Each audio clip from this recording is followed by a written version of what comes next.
Oui, très bien, bonjour, bienvenue. Bonjour. Bonjour. C'est commencé? Non, pas encore? Non, non, non, non, vous inquiétez pas.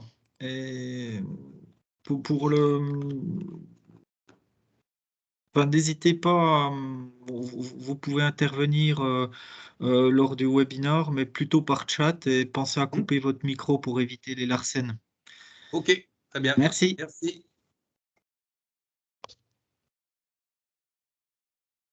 Tu prends la main quand tu veux, Jacques, hein. Ouais, il est 11 heures. On va attendre une minute avant de démarrer. La minute picarde.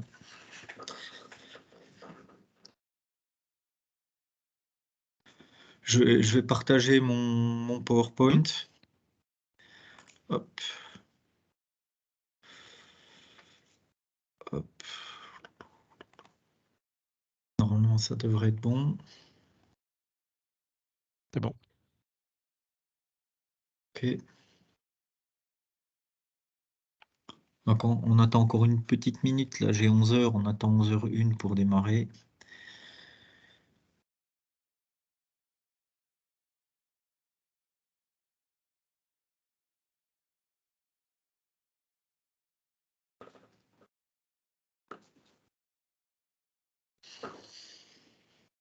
OK, on va démarrer. Donc merci de vous être connectés pour ce premier webinaire sur la veille bâtiment du futur. Donc Daniel Feldman et moi-même, Jacques Loisereau, on mène cette veille bâtiment du futur au CETIM. L'idée est de bien comprendre comment évolue le bâtiment et quels seront les enjeux et les impacts de l'évolution de ce bâtiment pour les entreprises mécaniciennes. Point important. On va publier régulièrement, on publie et on va publier régulièrement des dossiers de veille sur la mécathèque du CETIM. Donc vous avez le lien sur ce PowerPoint sur la mécathèque du CETIM. Donc à partir de ce lien, vous allez pouvoir suivre quels sont voir un peu quels sont les différents documents qui ont été publiés sur le bâtiment du futur.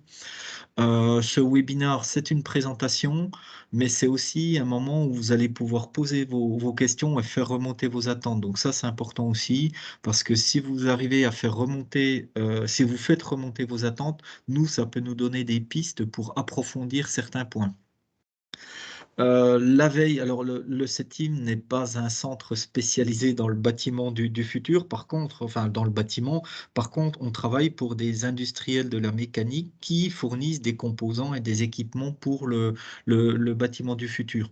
De ce fait, on s'est appuyé sur des partenaires et des experts pour mener à bien cette veille. Donc on s'appuie, on va et on s'appuie sur le CERIB, sur le CETIAT, sur le CSTB, le FCBA et MECD. Donc des organismes partenaires qui nous permettent d'apporter une vision experte dans le domaine du bâtiment. Donc, comment va évoluer la veille bâtiment? On vous propose comment ça s'appelle?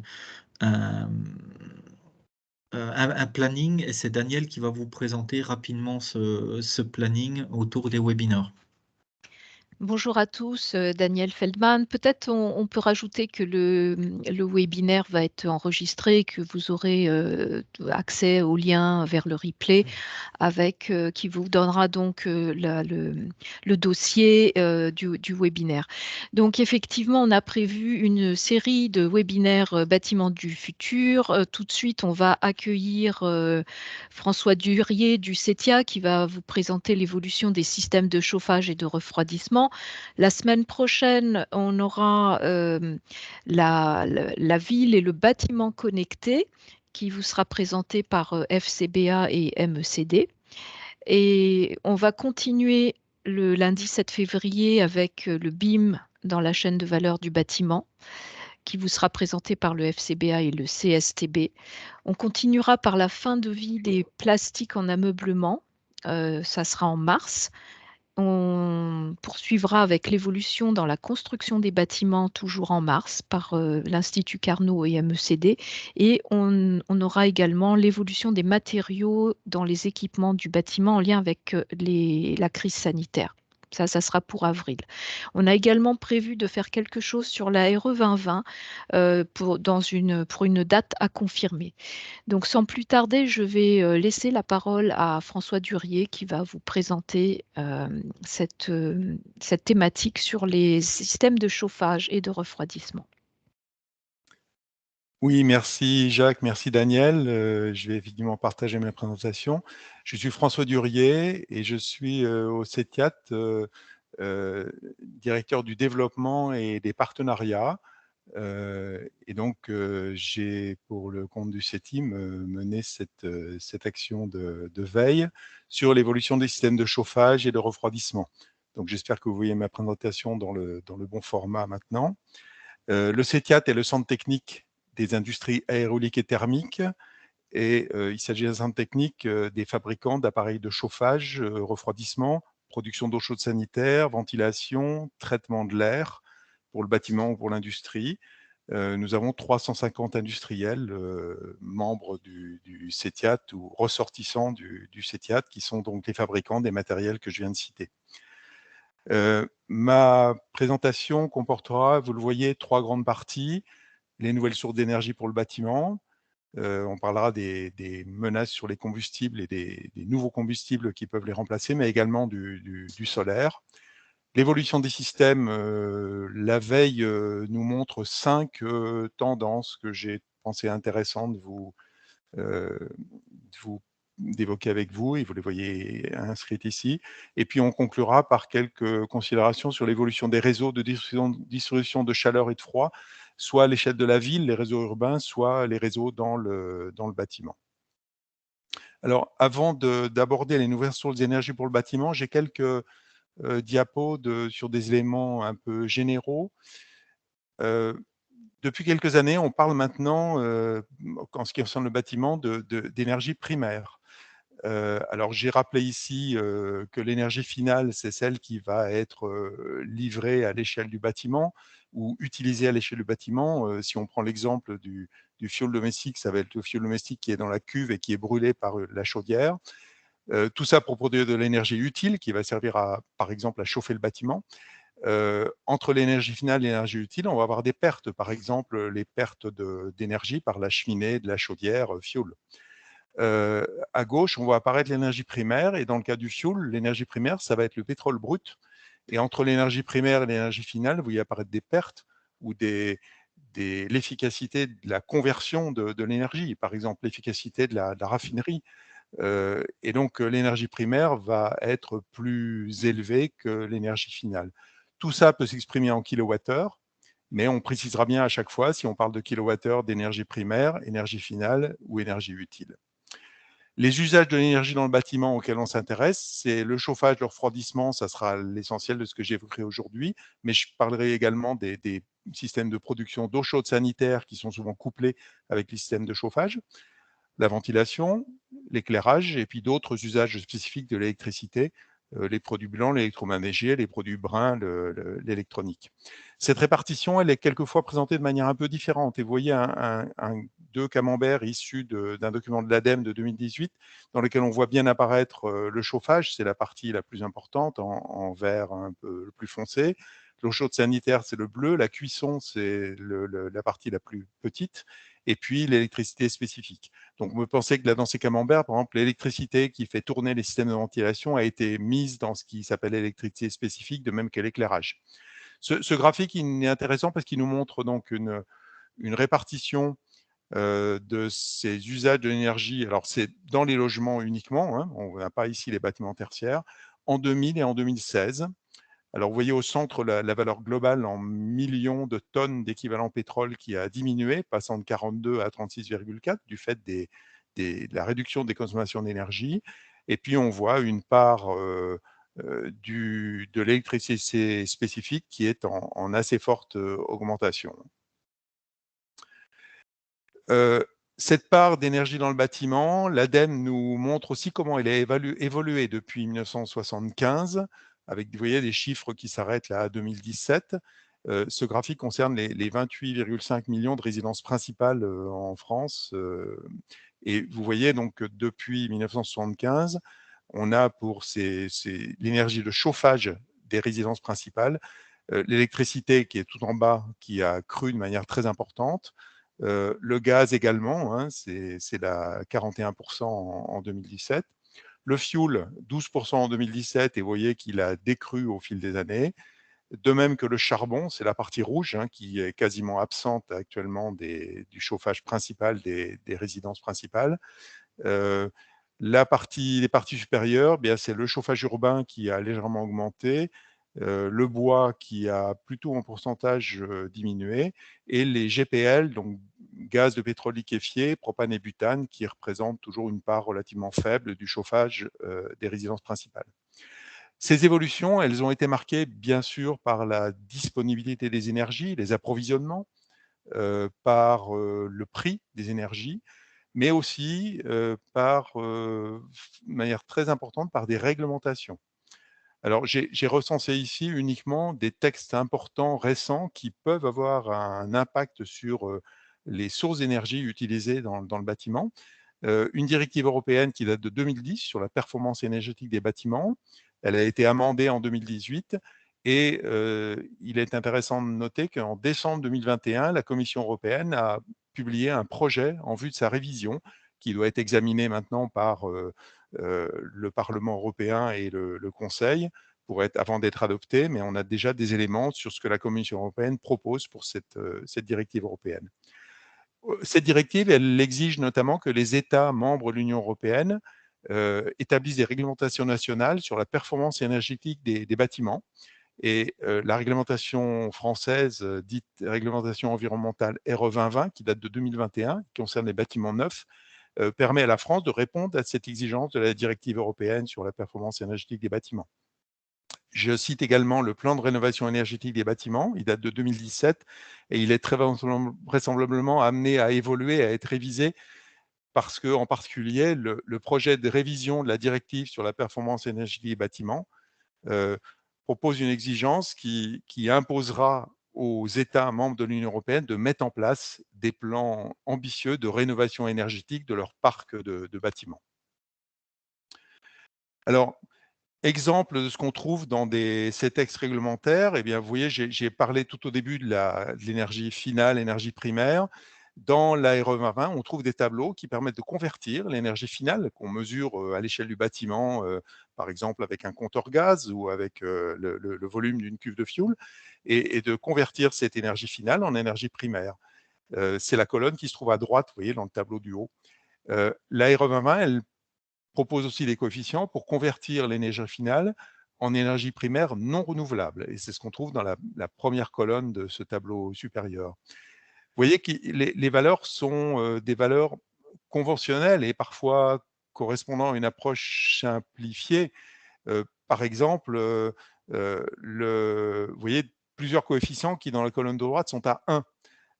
Ça veut dire qu'on fait l'hypothèse que finalement, il n'y a pas de différence entre l'énergie finale et l'énergie primaire. Or, je vous ai indiqué tout à l'heure qu'il y avait des pertes. Ici, dans la RE 2020, de manière conventionnelle, on décide qu'on n'en tient pas compte. Dans d'autres pays, on va par exemple trouver un coefficient de conversion pour le gaz naturel qui va être de 1,1. En France, on choisit de rester à 1. Donc, vous voyez, ces coefficients de conversion sont finalement assez compliqués à calculer. C'est un calcul complexe avec plein d'hypothèses. Et la réglementation peut faire le choix de les simplifier et d'utiliser des valeurs conventionnelles plus simples qu'une valeur calculée. Dans la réglementation, on va trouver aussi des exigences de performance. C'est le tableau du bas. Donc, vous voyez les performances de la RE 2020 pour les maisons individuelles et les logements collectifs, avec des performances à droite de consommation d'énergie primaire, exprimée en kilowattheures d'énergie primaire par mètre carré et par an. Et à gauche, dans la première colonne, des valeurs de consommation d'énergie primaire non renouvelable. Le petit symbole NR qui se trouve dans l'appellation veut dire non renouvelable. Voilà, donc vous voyez des exigences exprimées en kilowattheures d'énergie primaire par mètre carré par an. Dans la RE 2020, on trouve aussi des éléments qui permettent de convertir cette consommation d'énergie pour le bâtiment en émissions de gaz à effet de serre exprimées en kilogrammes équivalent CO2. Et vous voyez qu'ici, les coefficients qui permettent de calculer ces émissions de CO2 liées à l'utilisation de l'énergie dans le bâtiment sont exprimés permettent de convertir en kilogrammes équivalent CO2 une consommation qui est en kilowattheure d'énergie finale. Voilà, donc là aussi, il est important toujours de préciser quand on parle de kilowattheure, est-ce qu'on parle d'énergie finale ou d'énergie primaire. Vous voyez des coefficients, alors par exemple différents coefficients pour le bois, différents coefficients pour l'électricité, correspondant à l'usage qui en est fait. Alors pourquoi différents coefficients pour l'électricité? C'est probablement parce que l'usage de l'électricité pour le chauffage va parfois faire appel à des moyens de production d'électricité qui vont émettre plus de CO2 sur une année, par exemple, que l'électricité pour l'éclairage dans le tertiaire. Hein, en particulier en hiver, dans les pics de froid, on est obligé de faire fonctionner des centrales thermiques qui vont émettre plus de CO2 que les centrales nucléaires. Vous voyez en bas les coefficients de conversion du gaz méthane naturel qu'on trouve dans les réseaux, du butane, du propane, et puis les autres combustibles fossiles. Et dans ces autres combustibles fossiles, on sous-entend par exemple le fioul domestique. Voilà, donc des moyens de convertir la consommation d'énergie en émissions de gaz à effet de serre. Et là aussi, dans la réglementation, on va trouver des exigences d'émissions de gaz à effet de serre. Alors ici, vous voyez, les valeurs sont exprimées en kilogrammes équivalent CO2 par mètre carré pour une durée de vie du bâtiment de 50 ans. Donc c'est un cumul sur 50 ans. Dans le tableau du décret, le G de grammes a été tronqué. Et donc, on lit KQ, mais il s'agit bien de kilogrammes équivalent CO2 par mètre carré. Lorsque la réglementation RE 2020 est parue, le ministère de la Transition écologique a insisté sur le fait que ces valeurs, ces exigences d'émissions de CO2 pour les bâtiments neufs prochainement construits sont très ambitieux, en indiquant, vous voyez, qu'ils correspondent à une réduction par un facteur 10 des émissions de CO2, par exemple, d'une maison individuelle moyenne. La révision de la directive sur la performance énergétique des bâtiments, on connaît le contenu qui est proposé par la Commission européenne. J'ai déjà dit qu'une nouvelle exigence proposée était l'obligation pour les pays de mettre en place des plans nationaux de rénovation des bâtiments pour transformer les bâtiments existants en bâtiments zéro émission, c'est-à-dire des bâtiments ayant un faible besoin en énergie et pour lesquels ce faible besoin en énergie est couvert par une production d'énergie sur site à partir d'énergies renouvelables. Voilà, donc un objectif très ambitieux à l'horizon 2050 qui est de transformer les bâtiments existants en bâtiments zéro émission.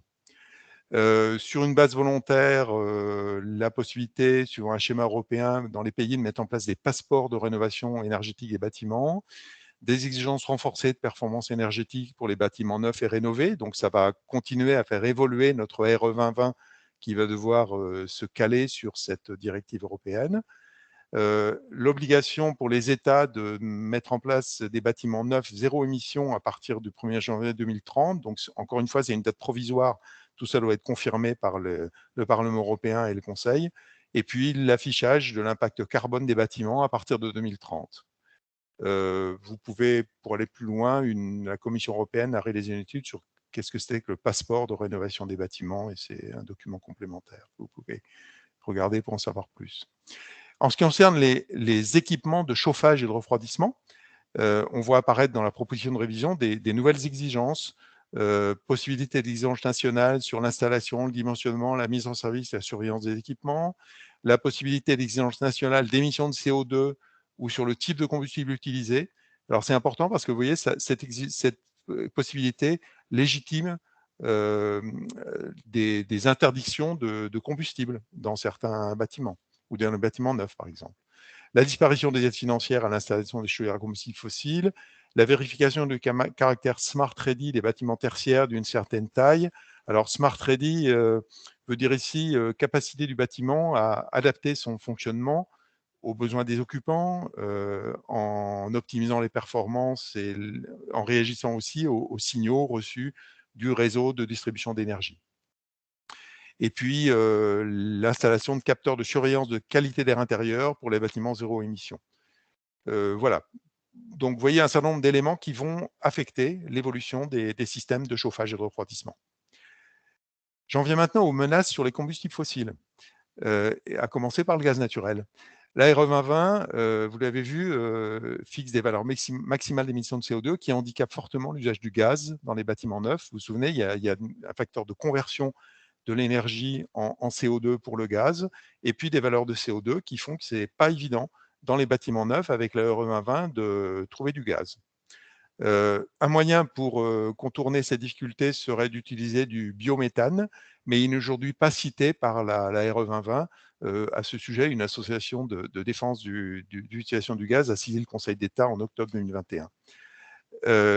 La proposition de révision de la directive sur la performance énergétique des bâtiments, vous vous souvenez, plus d'aide à l'installation de chaudières à combustible fossile, donc une menace pour le gaz, et possibilité d'exigence nationale sur le type de combustible utilisé, là aussi une menace pour le gaz naturel. Une autre menace, c'est l'augmentation du prix. Le graphique montre comment le prix du gaz naturel a augmenté en France depuis 2014. Vous voyez une augmentation importante cette dernière année. Une tendance aussi à l'interdiction du gaz dans les bâtiments neufs. C'est le cas aux Pays-Bas. C'est le cas aussi, de manière un peu étonnante, dans des villes américaines. New York a pris cette décision fin 2021. Et la ville de San José en Californie, qui est une ville de taille assez importante, a également mis en place une réglementation de ce type. Alors, pour répondre à ces menaces sur le gaz naturel, eh bien, possibilité d'utiliser des gaz dits renouvelables, biogaz, biométhane. Le camembert qui se trouve à gauche montre la part de différentes possibilités d'énergie, production de moyens de chaleur renouvelable, production de chaleur renouvelable en France en 2020. C'est un document issu de l'ADEME.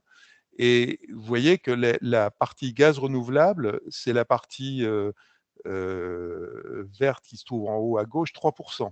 Donc aujourd'hui, il y a une capacité de production ou une production de chaleur renouvelable à partir de gaz renouvelable, biogaz et méthane, qui est extrêmement faible. L'essentiel de la chaleur renouvelable aujourd'hui, vous voyez, c'est des chaufferies bois, du chauffage au bois domestique et des pompes à chaleur. Ces 3% de gaz renouvelable, ils sont produits, vous voyez, c'est le camembert du milieu, plutôt par des stations d'épuration des eaux usées, 6%, par des ISDND, des installations de stockage de déchets non dangereux, c'est des décharges en fait, et par de la méthanisation de produits, principalement des produits agricoles. Et ces 1085 installations qui en 2020 produisent des gaz renouvelables l'utilisent soit pour produire de la chaleur sol, c'est ce que vous voyez sur le camembert qui se trouve à droite, soit pour produire à la fois de la chaleur et de l'électricité, et en faisant tourner notamment un moteur qui va entraîner un alternateur, l'eau de refroidissement du moteur étant utilisée pour produire de la chaleur, et c'est ce qu'on appelle la cogénération. Ces gaz renouvelables, vous voyez dans l'encadré, il peut s'agir de biogaz obtenu par méthanisation de matière organique. Ça peut être également du gaz de synthèse qu'on obtient en pyrolysant et en gazéifiant des matières organiques. Et puis, le biométhane, qu'est-ce que c'est? C'est un biogaz ou un gaz de synthèse, mais qu'on va épurer de toutes les substances indésirables, notamment celles qui risqueraient de porter atteinte au réseau de distribution. Donc, le biométhane, pourquoi c'est un moyen de contourner? Parce qu'on peut l'utiliser pour l'injecter dans un réseau de gaz naturel et ainsi décarboner partiellement le gaz naturel et ainsi rendre son usage plus facile dans les bâtiments soumis à une obligation d'émission de CO2 du fait de leur consommation d'énergie. Autre moyen de contourner la difficulté ou les menaces sur le gaz naturel, c'est d'utiliser de l'hydrogène, à condition que cet hydrogène soit décarboné. Exemple d'hydrogène décarboné, c'est celui qui va par exemple être produit par électrolyse de l'eau avec de l'électricité issue d'énergies renouvelables, par exemple des éoliennes. Et deux voies sont explorées pour les appareils à combustion dans le bâtiment en substitut du gaz naturel. C'est soit d'injecter de l'hydrogène dans le gaz naturel en utilisant le réseau existant, en utilisant les appareils existants. C'est sans doute possible à moyen terme. Il y a une limite technique qui reste à préciser, c'est que les appareils existants accepteraient au maximum 20 à 30% d'hydrogène en pourcentage volumique. Et c'est seulement une possibilité d'une décarbonation partielle En effet, si on met par exemple 20% en volume d'hydrogène dans le gaz naturel, on va décarboner le combustible de seulement 7%. Si on met 80% d'hydrogène dans le gaz naturel, on va décarboner seulement de 64%. Hein, tout ça est dû aux différences de masse volumique entre l'hydrogène et le gaz naturel. Donc, il faut beaucoup d'hydrogène pour décarboner beaucoup le mélange gaz naturel-hydrogène. L'autre usage, imaginé, mais qui est à beaucoup plus long terme, c'est l'hydrogène à 100%. Il faut à ce moment-là un nouveau réseau de distribution. Il faut des appareils adaptés. Les appareils existants ne fonctionnent pas à 100% d'hydrogène. Et l'ADEME insiste pour dire qu'on décarbone, mais totalement, puisque le combustible ne contient plus du tout de carbone, mais à condition que l'électricité qui alimente l'électrolyseur soit bien de l'électricité verte. Alors, l'hydrogène en mélange avec le gaz naturel, la première des pistes, il y a un rapport des opérateurs d'infrastructures gazières qui date de juin 2019 et qui indique que le taux de 6% est atteignable dans la plupart des réseaux à court terme et qu'à l'horizon 2030, les opérateurs d'infrastructures gazières recommandent une injection ou une intégration d'hydrogène dans le gaz naturel à hauteur de 10% dans un premier temps, puis 20%. L'hydrogène en mélange avec le gaz naturel a été étudié par exemple dans un projet de démonstration français qui s'appelle GRID, qui s'est tenu de 2014 à 2020, et dans un quartier de Dunkerque, on a injecté dans un réseau de gaz naturel 6, 10, puis 20% d'hydrogène dans le gaz naturel, et on a vérifié que les équipements qui utilisaient ce mélange fonctionnaient correctement.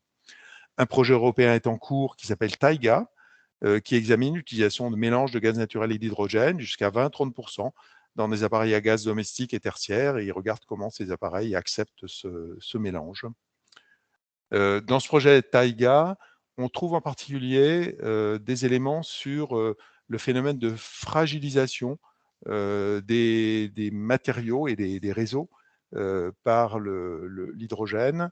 Et je crois que ces éléments ont été repris déjà dans un dossier de veille du CETIM qui date de février 2021 sur la fragilisation par l'hydrogène dans un environnement hydrogène. Voilà.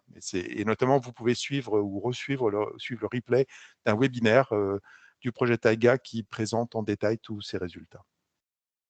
L'hydrogène à 100%, eh bien, un pays semble en pointe, c'est le Royaume-Uni. Plein d'engagements du gouvernement sur des opérations de démonstration avec 100% d'hydrogène, 20% d'hydrogène dans le gaz naturel à relativement court terme, et puis l'idée de kits de transformation de chaudières pour leur permettre de fonctionner avec 100% d'hydrogène après un fonctionnement initial avec du gaz naturel. À noter aussi des prototypes de chaudières 100% hydrogène mis au point par des fabricants européens dont les noms figurent ici. Et puis, je vous ai mis des liens vers plein de documents britanniques qui montrent comment le Royaume-Uni envisage de recourir à une grande quantité d'hydrogène. Le fuel. Eh bien, début 2021, le gouvernement a annoncé sa volonté de rendre impossible l'installation de nouvelles chaudières fuel. Et c'est donc quelque chose qui est maintenant concrétisé par un décret qui est paru il y a quelques jours, le 5 janvier 2022, et qui indique que à partir de mi-2022, 1er juillet 2022, pour pouvoir être installé dans un bâtiment, y compris en remplacement d'un équipement existant, un équipement de chauffage ou de production d'eau chaude sanitaire doit respecter un seuil maximum d'émissions de CO2 qui est fixé à 300 grammes équivalent CO2 par kWh PCI. Il s'agit de kWh PCI d'énergie finale. À noter que ce seuil, ces émissions de gaz à effet de serre, elles couvrent non seulement les émissions de CO2 dues à la combustion directe du combustible, mais aussi le CO2 qui a pu être émis dans les opérations de production de ce combustible. Donc, par exemple, le CO2 émis par une raffinerie ou par le transport du combustible jusqu'au lieu d'utilisation. Le fioul domestique, il émet par sa combustion 272 grammes CO2 équivalent par kWh PCI, ou 324 si on inclut les émissions amont, et donc il est au-dessus de ce seuil de 300. Le ministère de la Transition écologique indique dans le communiqué de presse qui a accompagné ce décret que si ce décret rend difficile l'installation des chaudières fioul, on peut continuer à installer dans les bâtiments des pompes à chaleur utilisant l'électricité, des appareils hybrides, on en parlera un peu plus loin, des appareils utilisant la biomasse, donc le bois entre autres, l'énergie solaire ou géothermique, le gaz, ou encore des équipements alimentés avec un biocombustible liquide, à condition que ce biocombustible respecte le plafond d'émission de 300. Et donc, cette interdiction d'usage du fioul domestique, elle est déjà actée ou en cours de discussion dans un certain nombre de pays que vous avez mentionné ici. Vous vous souvenez que la proposition de révision de la directive sur la performance énergétique des bâtiments dit plus d'aide à l'installation de chaudières à combustible fossile, possibilité d'exigence nationale sur le type de combustible utilisé, c'est ce que vient de faire le décret du 5 janvier 2022. Autre menace sur le fioul, c'est l'augmentation du prix. Alors, j'ai ici un graphique qui montre les prix affichés par le ministère de la Transition écologique jusqu'à fin décembre, mais compte tenu de ce qu'on voit actuellement, il est probable qu'en janvier, on aura une nouvelle augmentation, une courbe qui repart vers le haut. Voilà, alors, le moyen de contourner ces menaces sur le fioul domestique, c'est d'utiliser des biocombustibles liquides. Qu'est-ce que c'est que ces biocombustibles liquides? C'est par exemple un biocombustible qui est fabriqué à partir de l'huile brute de colza et qui s'appelle l'ester méthylique d'huile de colza. Il permet, si on le mélange à hauteur de 13% en volume dans le fioul domestique, de respecter le seuil des 300. Et les distributeurs de combustibles liquides et leur fédération, qui s'appelle la FF3C, sont en train de travailler pour mettre à disposition, en juillet 2022, annonce-t-il, 2 biofuels, un qui s'appellera le F30 et qui comportera 30% d'ester méthylique d'huile de colza, donc qui respectera ce seuil des 300, et un combustible F10 avec 10%, qui lui ne respectera pas le seuil des 300, mais qui pourra être installé, utilisé dans des chaudières déjà existantes et pas dans des chaudières nouvellement installées. Des travaux sont en cours pour qualifier ces mélanges. Le site dont j'ai mis le logo ici, Biofuel, donne plus d'informations. Une autre piste étudiée comme biocombustible, c'est un autre type de biocombustible qui s'appelle les HVO, huiles végétales hydrotraitées, qui sont obtenus non pas par une réaction d'estérification, mais une réaction d'hydrogénation. Et aujourd'hui, les HVO sont déjà incorporés en petite quantité dans le gazole ou dans l'essence. Elles peuvent être, ces huiles végétales hydrotraitées, être utilisées comme pures, comme carburant. Et j'ai mis à droite un logo de Total qui préconise l'utilisation du HVO à 100% dans des flottes de camions. Ces HVO pourraient être utilisés dans les chaudières pures ou en mélange et permettre de respecter donc ce seuil de 300 grammes dans les chaudières nouvellement installées. Concernant le bois, il n'y a pas vraiment de menace, mais il y a quand même un enjeu assez fort. Le bois, j'ai remis le camembert qu'on a déjà vu précédemment, qui vous rappelle qu'est-ce que ça pèse dans la production de chaleur renouvelable en France. Vous voyez, c'est 16% dans les chaufferies et 49% pour le chauffage au bois domestique. L'ADEME met en avant plusieurs avantages dans un document de mai 2019 de l'utilisation du bois comme énergie pour le bâtiment, renouvelable, compétitif du point de vue économique, ressources locales, emplois territoriaux. Mais l'ADEME souligne que le bois, lors de sa combustion, émet des polluants atmosphériques et notamment des particules.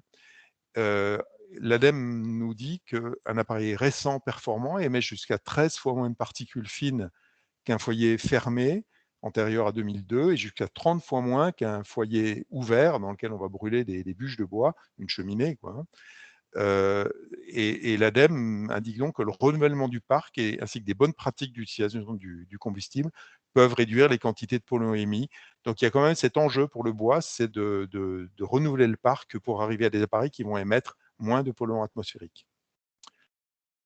Dernier point sur cette partie, sur les nouvelles sources d'énergie pour le bâtiment, le solaire. Alors, on connaît le solaire thermique, on connaît le solaire photovoltaïque qui produit l'électricité. On voit apparaître depuis quelque temps des capteurs solaires hybrides photovoltaïques thermiques, en abrégé PVT, pour produire simultanément de l'électricité photovoltaïque et de la chaleur. Et la chaleur, elle va être transmise à un fluide caloporteur qui va soit être de l'eau, c'est la première des deux photos qu'on voit, soit de l'air, et on va à ce moment-là produire de l'électricité et de l'air chaud. Le couplage est possible avec une pompe à chaleur et évidemment, l'intérêt, c'est d'optimiser l'usage des surfaces de terrasses ou de toiture des bâtiments. En Europe, vous voyez un graphique qui montre les différents types de capteurs solaires hybrides PVT qu'on rencontre et le petit graphique à droite permet de comprendre les différents types. Si on revient sur la carte de l'Europe, vous voyez un rond bleu pour la France qui correspond à des capteurs solaires à air et qu'on ne trouve pas dans les autres pays. Donc la France c'est un peu spécialisée dans les capteurs solaires PVT à air. Dans les autres pays, on voit plutôt du vert qui sont des capteurs à eau non couverts, c'est-à-dire sans vitrage au-dessus des cellules photovoltaïques. Le vitrage augmentant, créant une espèce de petite serre au niveau des cellules photovoltaïques et des tubes dans lesquels circule le flux caloporteur, et donc augmentant l'efficacité du capteur solaire. Voilà, donc vous voyez des pratiques et des usages différents suivant les pays de ces différentes technologies de capteurs PVT. Qu'est-ce que ça pèse aujourd'hui, les capteurs PVT? Le graphique à gauche montre à l'échelle mondiale à la fois la capacité installée de sources d'énergie, enfin de sources d'énergie renouvelable. À gauche, la chaleur, et puis à droite, ce qui produit l'électricité. Donc à gauche, on voit le solaire thermique. Ensuite vient l'éolien, le photovoltaïque, la géothermie, et puis tout à fait à droite, les centrales électriques qui utilisent comme source d'énergie l'énergie solaire. On indique dans ce qui se trouve, vous voyez, en haut à droite, que ce parc mondial du solaire thermique, c'est 501 gigawatts thermiques, c'est ce que le graphique nous montre, et ça correspond à 715 millions de mètres carrés de capteurs installés dans le monde, capteurs solaires thermiques. Par comparaison, on peut regarder qu'est-ce que représente aujourd'hui le parc mondial du PVT. C'est seulement 712 mégawatts thermiques, vous voyez, à comparer aux 501 gigawatts. Un mégawatt, c'est 1000 fois moins qu'un gigawatt. Hein, vous voyez, c'est en gros 1 pour 1000 du parc mondial du solaire thermique. Et ce 1,3 million de mètres carrés de capteurs, il faut aussi le comparer aux 715 millions de mètres carrés de capteurs solaires thermiques. Le graphique en bas à droite montre les différentes technologies, le poids des différentes technologies de capteurs PVT, et on retrouve en bleu les capteurs solaires à air, et puis voilà, c'est principalement ce que nous montre ce graphique. Voilà, donc vous voyez des menaces sur les combustibles fossiles, un enjeu pour le bois, des combustibles de substitution, et puis ces nouveaux types de capteurs solaires qui émergent depuis quelque temps. Voilà pour cette première partie, nouvelles sources d'énergie pour le bâtiment. L'évolution des systèmes, eh bien, je vais aller un petit peu plus vite. On va vers une hybridation des sources d'énergie, association d'équipements, des packs hybrides associant une pompe à chaleur et une chaudière, des pompes à chaleur qui peuvent être couplées avec du solaire thermique ou du solaire photovoltaïque. C'est ce que montre le graphique, avec entouré en rouge les deux sources d'énergie. Et puis une production d'électricité photovoltaïque qui peut être utilisée en autoconsommation pour faire fonctionner la pompe à chaleur. Le stockage de chaleur, 3 grands types de stockage de chaleur aujourd'hui. La chaleur sensible, on élève la température d'un milieu. La chaleur latente, on va profiter de la fusion, solidification d'un matériau, par exemple de la paraffine, pour stocker, déstocker de la chaleur. Et puis le stockage thermochimique, où là, on va utiliser une réaction chimique réversible, par exemple la réaction entre un sel et de l'eau, avec une cristallisation du sel et une dissolution du sel dans une solution saturée en sel. Et tout ça va permettre, par cette réaction qui, dans un sens, va délivrer de la chaleur, dans l'autre sens, va en absorber, de stocker de la chaleur. Aujourd'hui, dans le bâtiment, on a un stockage par la chaleur sensible dans de l'eau, des ballons d'eau chaude dont on va augmenter la température. Et à noter, donc, il y a pas mal de travaux de recherche en cours. J'ai cité ici 2 thèses en cours en France sur les 2 autres familles de stockage, chaleur latente et stockage thermochimique. Donc, les systèmes de stockage de chaleur devraient évoluer dans le futur en recherchant une meilleure compacité, notamment que permettent le stockage par chaleur latente et le stockage thermochimique.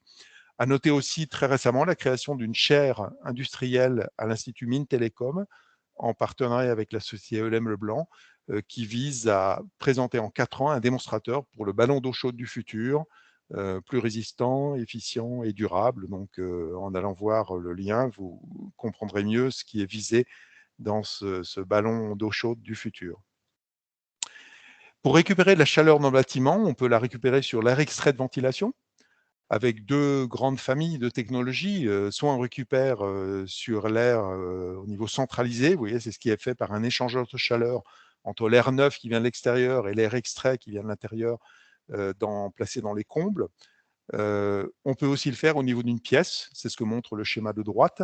Le dispositif qui se trouve dans la traversée de mur intègre deux ventilateurs, l'un pour souffler de l'air, l'autre pour l'extraire, et un échangeur de chaleur entre l'air neuf et l'air extrait qui permet de récupérer de la chaleur sur l'air extrait. On peut aussi chercher à récupérer dans le bâtiment de la chaleur sur les eaux grises, donc les eaux issues des usages domestiques, lessive, cuisine, bain.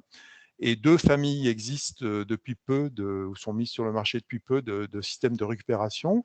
Des récupérateurs passifs, un échangeur de chaleur entre les eaux grises et l'eau froide qu'on veut préchauffer. Dans le schéma, il est placé sur la colonne d'évacuation verticale, mais il y a aussi des systèmes dans lesquels on va placer l'échangeur sous le bac à douche.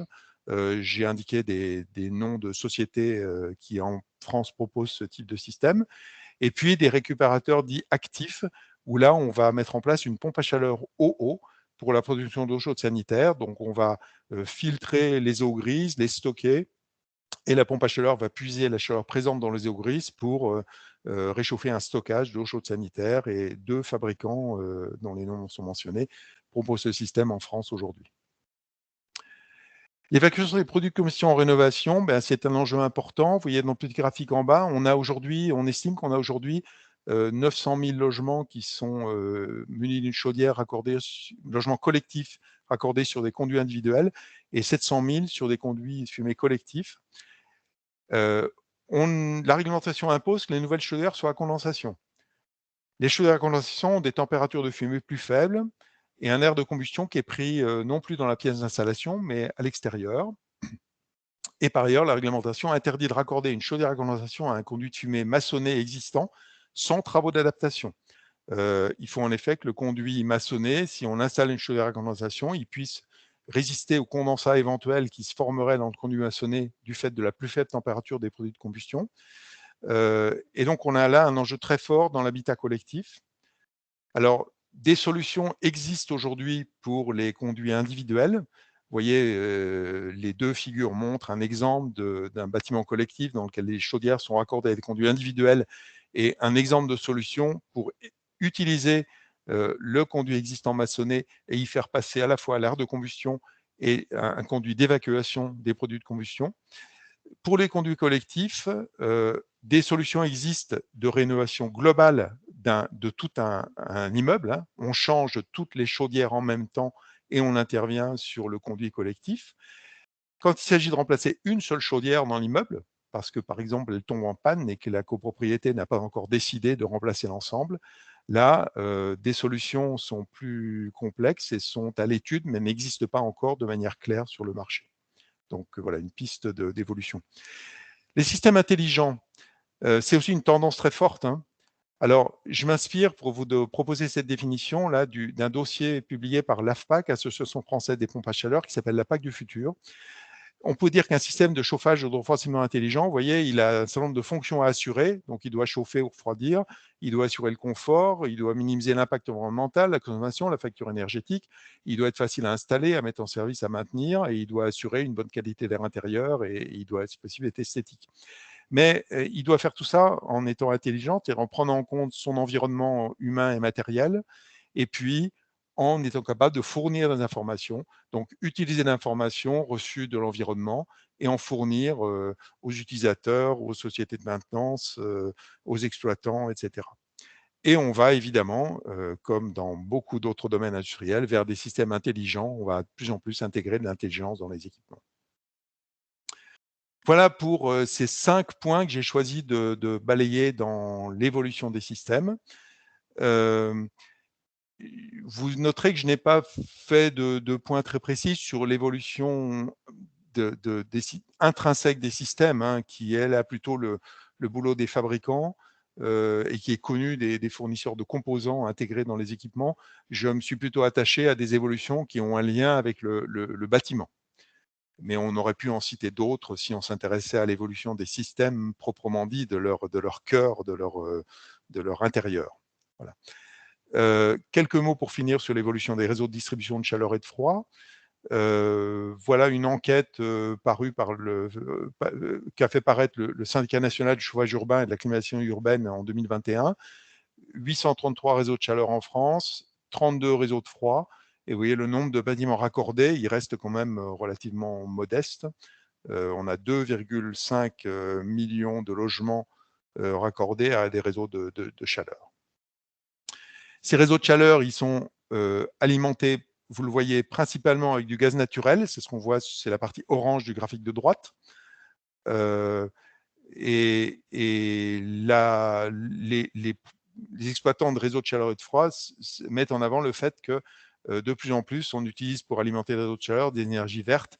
Donc, la biomasse, c'est la partie verte. Et la chaleur issue d'une unité de valorisation énergétique. Il s'agit en fait d'usines d'incinération d'ordures ménagères. Qu'est-ce que alimentent ces réseaux de chaleur? Eh bien, vous le voyez, c'est le résidentiel, le bleu, et les bâtiments tertiaires, c'est le orange. Cette enquête du SNCU nous montre comment a évolué la production de chaleur verte destinée à alimenter les réseaux de chaleur. En orange, on trouve les unités de valorisation énergétique, dont les usines d'incinération d'ordures ménagères. En vert, c'est l'usage de la biomasse pour alimenter ces réseaux de chaleur. Et en violet, c'est la géothermie. Donc, vous voyez qu'on a une croissance, une multiplication par 2 en 10 ans de la production de chaleur verte pour les réseaux de chaleur. À noter pour finir, un rapport de la Cour des comptes qui date de septembre 2021, dont vous voyez le titre, le chauffage urbain, une contribution efficace à la transition énergétique insuffisamment exploitée. Donc la Cour des comptes qui peut se saisir de sujets de ce type note, vous le voyez en gros dans le sommaire du document, on voit les préconisations de la Cour des comptes: développement insuffisant de la chaleur en réseau produite à partir d'énergies renouvelables, la nécessité d'une planification, d'un pilotage de la performance des réseaux de chaleur par les collectivités, ce pilotage devant être amélioré, une meilleure information sur les données économiques du chauffage urbain, et puis la nécessité de mesures de soutien au développement du chauffage urbain qui peuvent être rationalisées et renforcées. Juste un graphique, vous voyez la position de la France plutôt à droite là. Le point violet, c'est la part d'énergie renouvelable dans le chauffage urbain, et c'est celui sur l'axe de droite. Donc vous voyez, on est à 50 et quelques. Et la barre, c'est la part du chauffage urbain dans l'ensemble, la demande d'énergie du secteur résidentiel, et la valeur se lit sur l'axe de gauche. Donc vous voyez que la France est très bas par rapport à des pays comme le Danemark, la Suède, la Finlande, etc. Enfin, les réseaux dans le bâtiment, eh bien, ils sont marqués par plusieurs réflexions, pas encore complètement tranchées. Quel doit être le fluide utilisé pour conduire la chaleur des générateurs vers les émetteurs dans les pièces, dans le bâtiment, le vecteur R ou le vecteur O? Y a-t-il un besoin de confort d'été, ou en tout cas, y a-t-il un risque de surchauffe dans les bâtiments très isolés?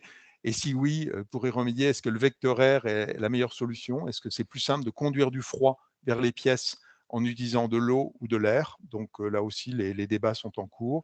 Et puis un point qui devra être encore travaillé, on a aujourd'hui dans les bâtiments des réseaux de distribution, notamment d'eau chaude sanitaire, qui conduisent à pas mal de pertes d'énergie. Vous voyez ici un exemple dans lequel, dans une maison individuelle, l'eau chaude sanitaire, il y a un besoin de 9 kWh, et on est obligé d'en produire 16 kWh par mètre carré par an, parce qu'il y a des pertes du générateur et des pertes de distribution qui sont évaluées dans ce cas-là à 15% de l'énergie utilisée. Voilà pour ce balayage de quelques éléments issus de ce travail de veille. C'est forcément sélectif, un choix un petit peu sélectif, et je suis maintenant à votre disposition pour des questions.